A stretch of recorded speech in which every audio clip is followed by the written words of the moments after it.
Bonjour tout le monde, bienvenue dans une nouvelle vidéo dans ma chaîne Pneumologie Facile.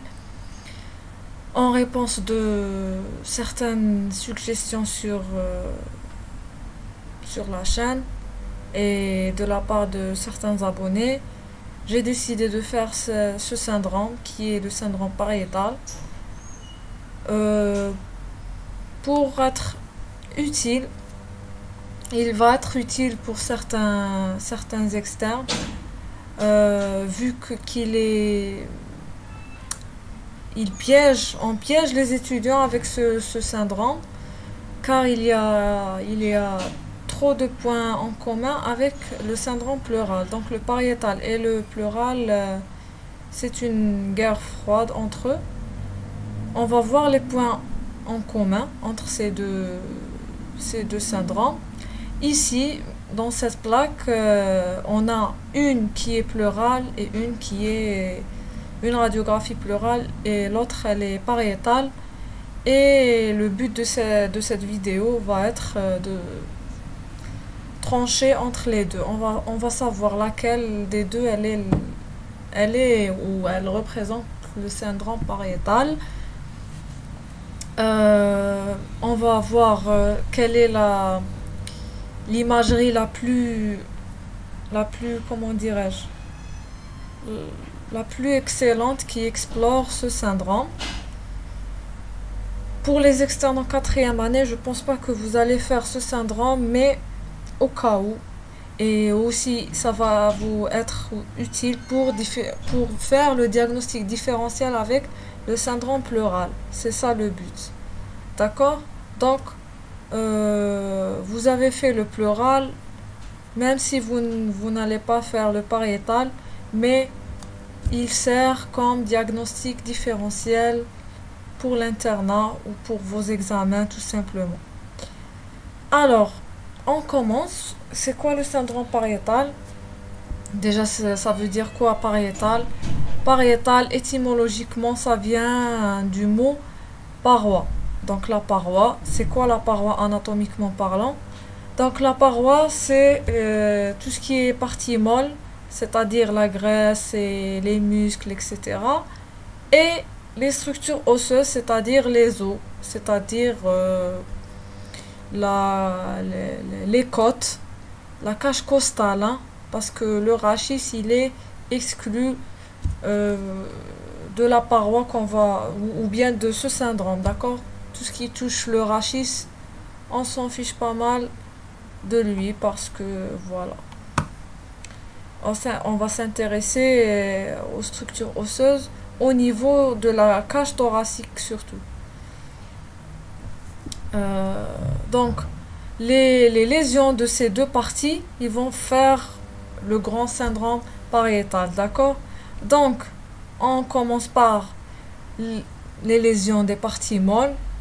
Donc, sous quelle forme ils vont se présenter dans notre radio? Ça va se présenter sous forme d'opacité localisée. C'est une opacité, ce n'est pas une hyperclarté. La tonalité, elle est hydrique, elle est homogène.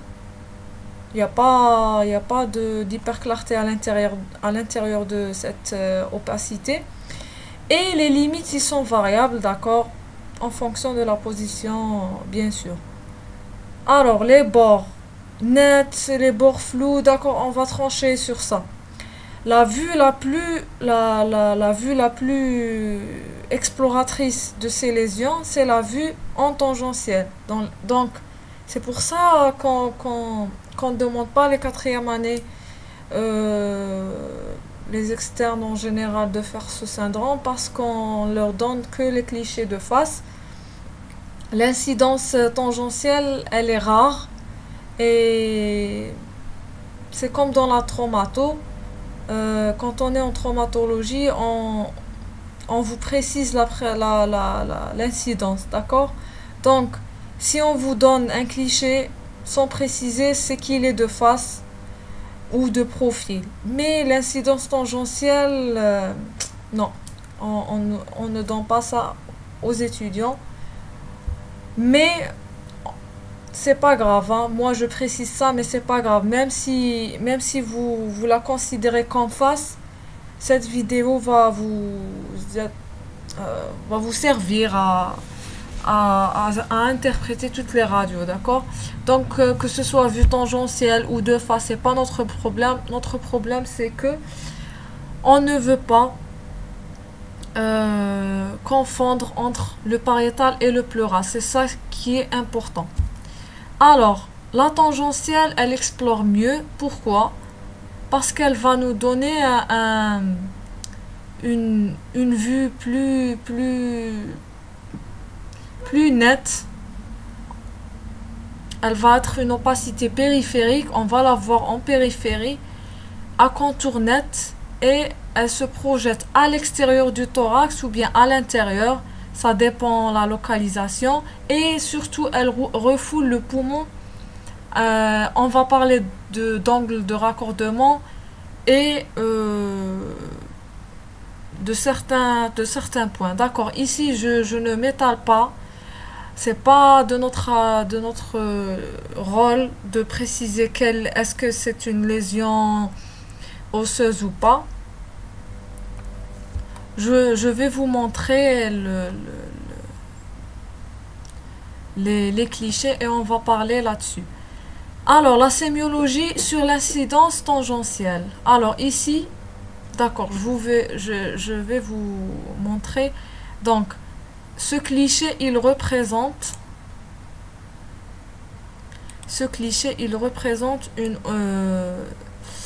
une opacité pariétale. Donc,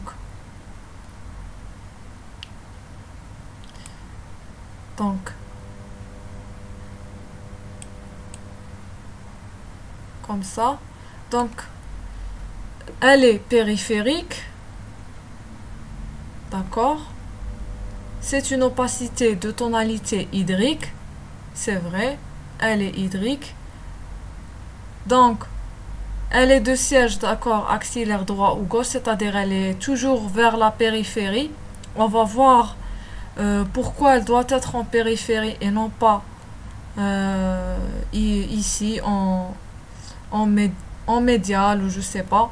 Donc, on a parlé déjà de l'angle de raccordement dans le syndrome médiastinal.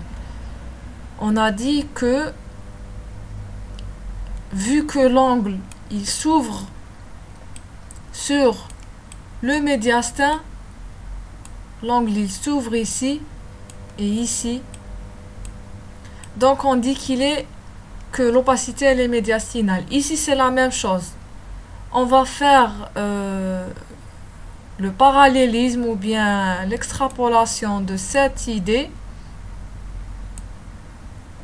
ici avec la paroi thoracique. L'angle de raccordement avec la paroi thoracique,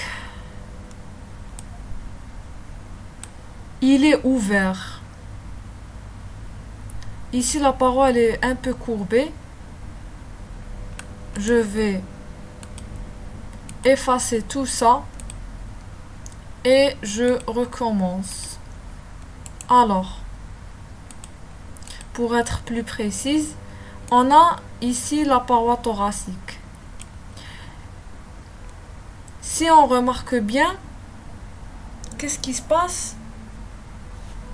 Je vous demande de remarquer bien cette partie-là.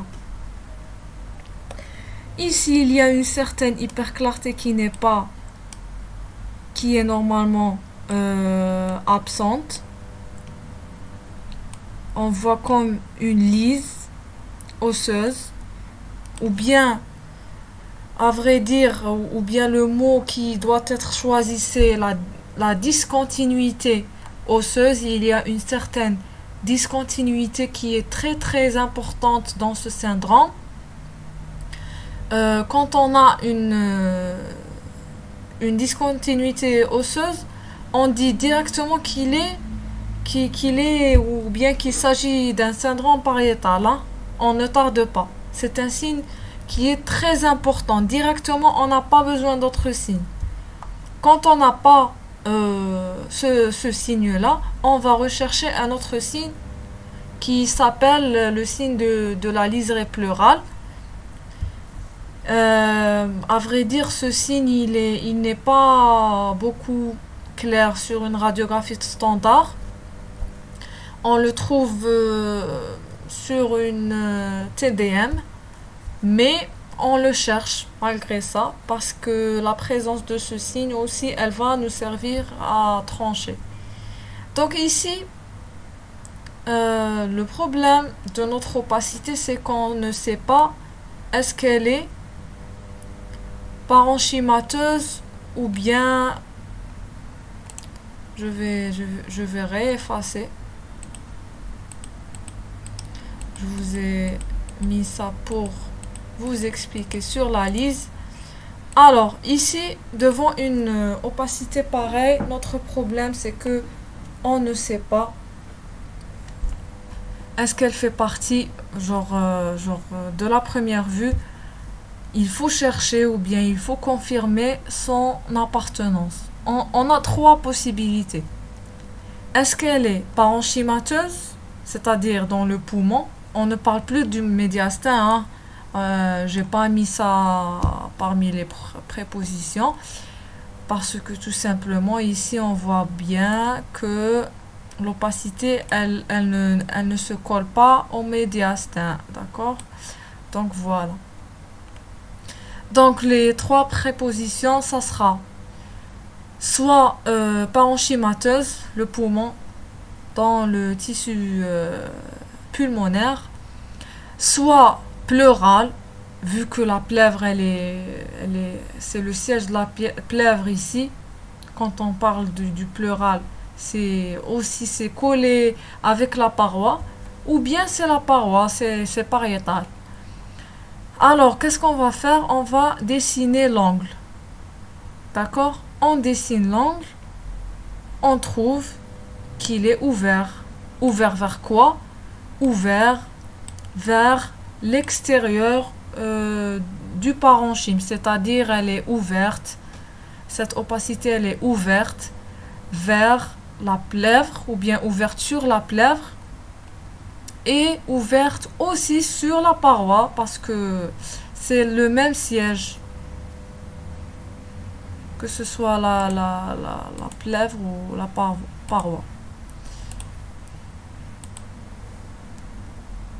Alors, je disais que donc devant quand on trouve l'angle de raccordement ouvert, c'est-à-dire ce n'est pas parenchymateux. Si c'était aigu, on dit qu'il est parenchymateux, d'accord? Quand on va éliminer le parenchymateux,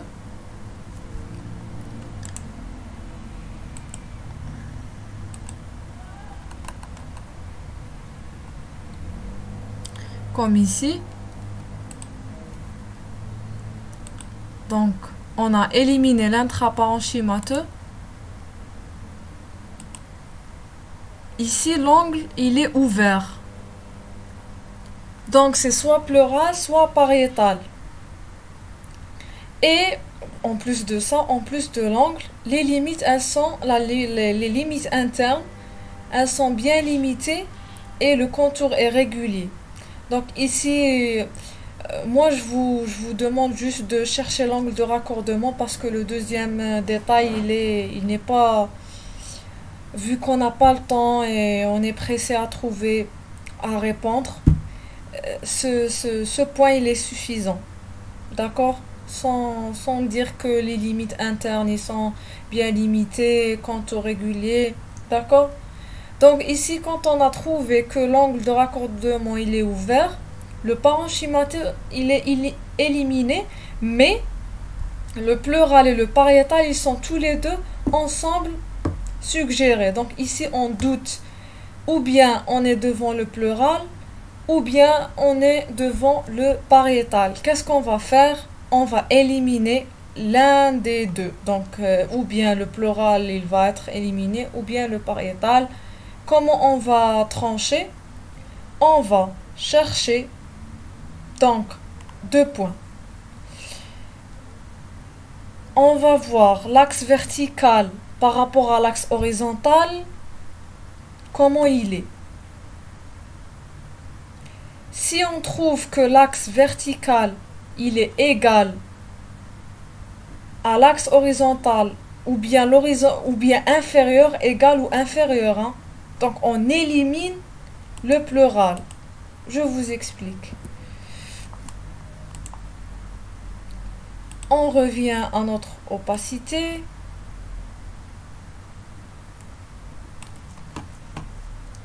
Donc,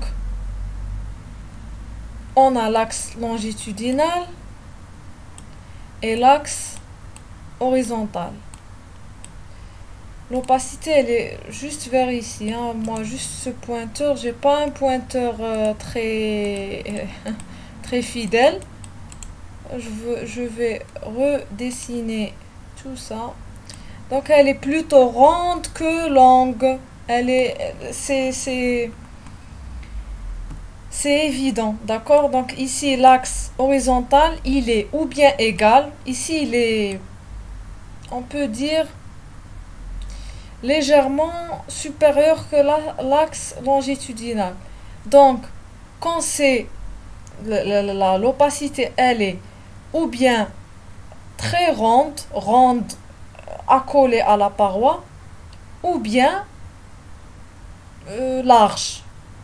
Mais elle n'est pas longue. Elle ne prend pas la longueur, d'accord? Ce n'est pas une forme de, je ne sais pas moi. Moi, je vous ai mis,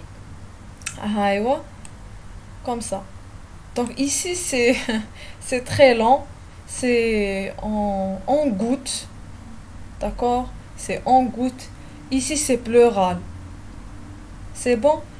Si, après avoir éliminé le parenchymateux, l'angle il est bien ouvert ici, on est sûr qu'on est devant le pleural à cause de cet angle, ou bien, pardon, de cet axe. L'axe longitudinal est plus long ou bien plus grand, il est supérieur à l'axe horizontal.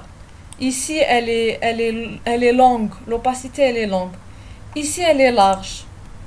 Je vous gomme tout ça pour voir qu'est-ce qui se passe. Alors, ici, donc, vous voyez bien que c'est très différent. C'est très différent. On ne peut pas faire une telle erreur devant l'axe. L'axe, c'est très, très évident. C'est une astuce qui est simple. Donc, moi, je préfère travailler avec l'axe. D'accord? Donc, ici, l'axe, l'horizontal, il est plus grand ou bien égal. Même si c'est égal à la verticale, l'essentiel que ce n'est pas la verticale qui est supérieure à l'horizontale. C'est ça. Donc, quand la verticale, elle est égale ou inférieure à l'horizontale. J'ai inversé, hein. 3 fois 4, c'est comme 4 fois 3. Donc, j'ai dit, ou bien, c'est la même chose, l'horizontale, il faut que ça soit l'horizontale plus grand que la longitudinale ou bien égale ou plus grande que la longitudinale. Sinon, on dit que la longitudinale, elle est inférieure ou égale à la verticale. La longitudinale à l'horizontale. La verticale à l'horizontale. Donc, c'est une opacité qui est plus large. C'est ça le pariétal. Elle est plus large. Elle appartient à la paroi. On élimine le parenchymateux. On élimine le pleural. Aussi, on a un signe très très pathognomonique du pariétal et qui va éliminer d'un seul coup le pleural. C'est bien la lise osseuse. Il y a toujours une lise osseuse parce que la plupart des fois, parmi les étiologies, ce sont des tumeurs osseuses bénignes, que ça soit bénigne ou que ça soit maligne ou autre chose, ou fracture ou je sais pas. C'est toujours en présence d'une lise osseuse qu'on va trancher entre le pariétal et le pleural directement.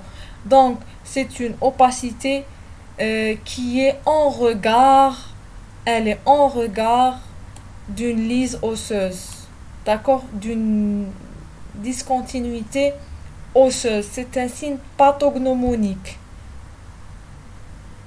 On ne peut pas confondre devant une lise osseuse entre le pariétal et le pleural, d'accord?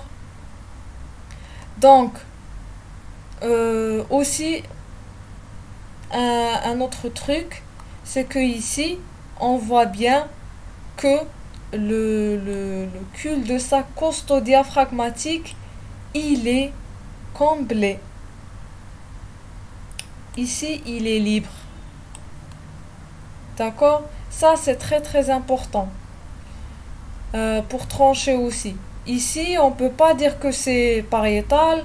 Le cul-de-sac costodiaphragmatique, il est rempli. Donc, ça ne peut pas être que pleural. D'accord? Je vous donne la différence pour être fort au niveau de tous les points et de tous les plans. Alors, les contours internes, elles se noient dans la paroi. Les contours externes convexes vers le parenchyme, c'est vrai, elle est convexe vers le parenchyme. Les voilà, convexes. C'est, comment dirais-je, c'est la particularité des opacités qui ne sont pas intraparenchymateux, d'accord? D'accord, comme l'opacité médiastinale qui est convexe vers le parenchyme. L'angle de raccordement, on a dit qu'il doit être ouvert pour ne pas être dans le parenchymateux. L'axe vertical égal, ici on l'a dit déjà qu'il est égal, il est légèrement supérieur. Hein.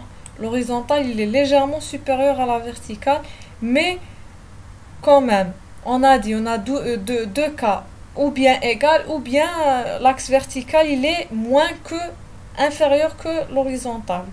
Parce que l'opacité pariétale, elle prend la largeur, elle ne prend pas dans la longueur.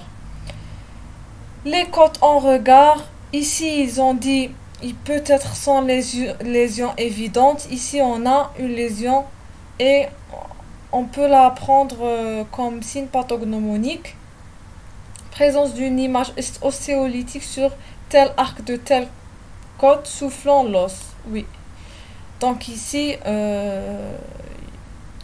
on peut, pour être plus précis et tout, on peut leur dire c'est quelle côte, c'est quel arc. Mais moi, je préfère pas que vous perdiez du temps en comptant des arcs et d'accord? Donc, voilà. Quoi d'autre? Donc, je voulais voir un autre point. Ici, donc, on a éliminé le pleural. Donc, on a fait l'axe, le point d'axe. Donc, on a dit que dans le pleural, l'opacité, elle est longue. Et dans le pariétal, elle est plus large. Lésion osseuse en regard de l'opacité, donc devant une lésion osseuse, je vous ai dit que le pariétal, il est confirmé, d'accord?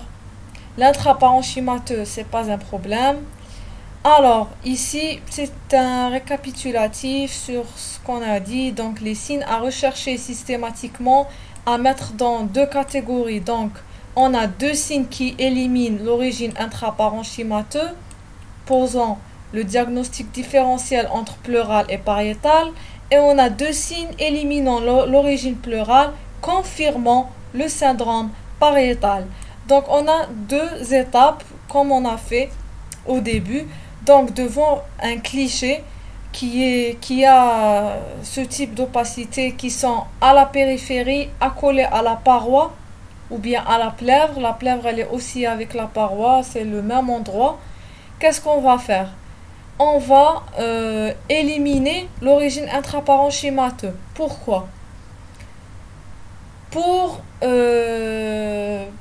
faire le diagnostic différentiel entre pleural et pariétal. Donc quand le parenchymateux il n'est plus présent, on est soit dans le pleural, soit dans le pariétal. La deuxième étape, on élimine ou bien le pleural ou bien le pariétal. Ici, vu que la vidéo elle parle sur le syndrome pariétal, on va confirmer. Donc comment on confirme ce syndrome? On a deux signes, c'est par rapport à l'axe, l'opacité elle est plus horizontale, elle est plus large. Donc l'axe horizontal il est plus grand que l'axe vertical, ou bien aussi il est égal à l'axe vertical, c'est pas un problème. Et le deuxième point, ou bien le deuxième signe, c'était quoi? C'était la lise osseuse qui est très pathognomonique. Ici, il y a deux textes qui sont très importants et que je trouve qui sont descriptifs. D'accord? Donc, une lésion osseuse, on regarde l'opacité, elle est à elle seule, elle est suffisante pour affirmer et confirmer la nature pariétale de l'opacité. Cette lésion osseuse, si on veut savoir encore plus sur sa nature, elle est soit une déminéralisation, soit une lacune, soit une lise, soit une fracture pathologique. Voilà. Pour ceux qui n'ont pas compris ou bien qui veulent comprendre beaucoup plus sur pourquoi on a une lise. On regarde l'opacité parce que c'est le problème étiologique. Hein. C'est pour trouver l'étiologie et on va explorer encore plus cette lésion avec la TDM et des fois même avec l'IRM. D'accord? Donc c'est ça le problème. La radiographie standard, ce n'est pas l'examen gold standard du syndrome pariétal. Voilà. C'est pour ça qu'on ne trouve pas aussi. Si vous allez chercher des clichés du syndrome pariétal, vous n'allez pas trouver beaucoup de clichés, vu que ce syndrome il est mieux exploré en TDM qu'en radiographie standard, et c'est évident pourquoi ça, parce que c'est une lésion des parties molles de la paroi. La paroi elle n'est pas beaucoup explorée par la radio, et la radio elle n'a pas prouvé son efficacité sur ça. On va douter, donc nous, pourquoi on va faire cette vidéo, pourquoi on va parler sur ça, parce que le premier doute il surgit à partir de la radiographie standard, mais la confirmation et tout, non, c'est l'apanage d'autres imageries plus performantes. Alors il y a un autre signe en absence de la lise osseuse, le signe du liseré pleural. Le signe de liseré pleural, il doit être recherché. On va voir. Alors, le signe du liseré pleural, c'est un signe très pathognomonique aussi, si on ne trouve pas la lise osseuse.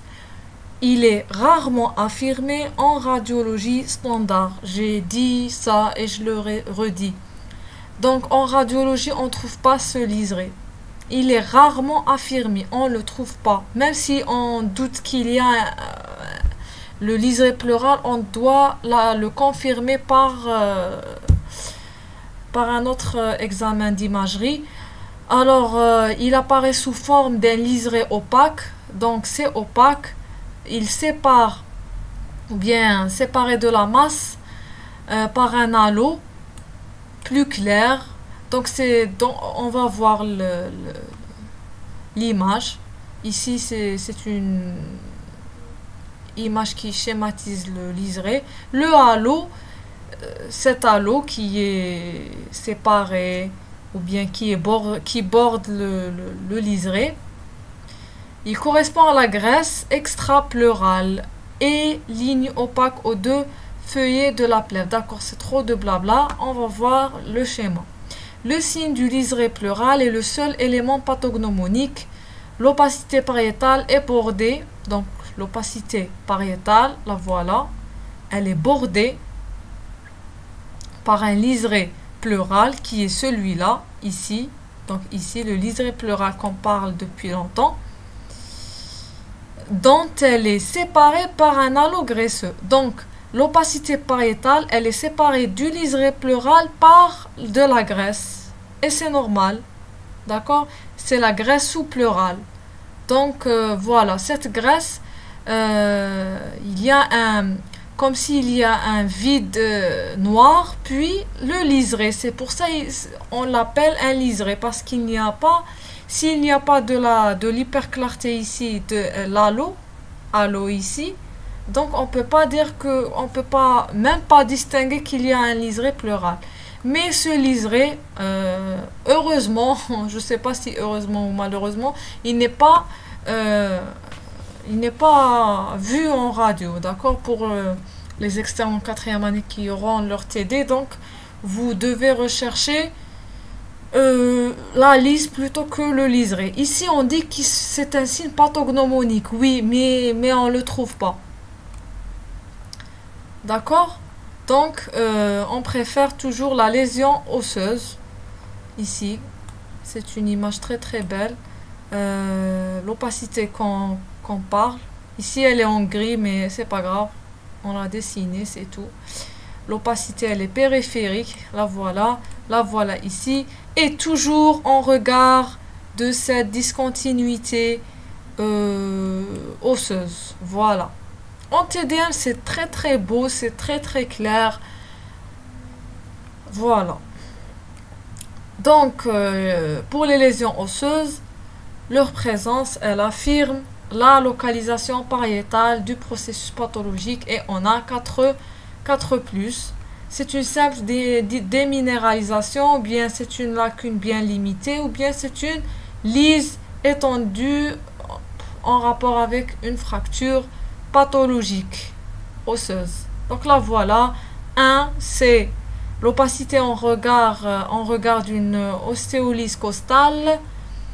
Le 2 c'est flou en haut et c'est l'opacité qui est floue en haut, oui c'est vrai, et qui est bien limitée en bas. J'ai oublié de vous dire ça parce que moi, comme vous avez vu avant, quand j'ai fait l'angle de raccordement dans cette vidéo, hein, je l'ai dessiné en bas parce que en haut c'est toujours flou. D'accord? Je vais vous montrer ou bien vous remontrer le cliché. C'est toujours flou en haut et c'est très bien limité en bas. Je vous conseille de calculer ou bien de chercher l'angle de raccordement en bas plutôt qu'en haut. D'accord? Donc en bas c'est mieux. Raccord en pente douce, on a parlé de ça. La pente douce, c'est le synonyme de l'angle ouvert.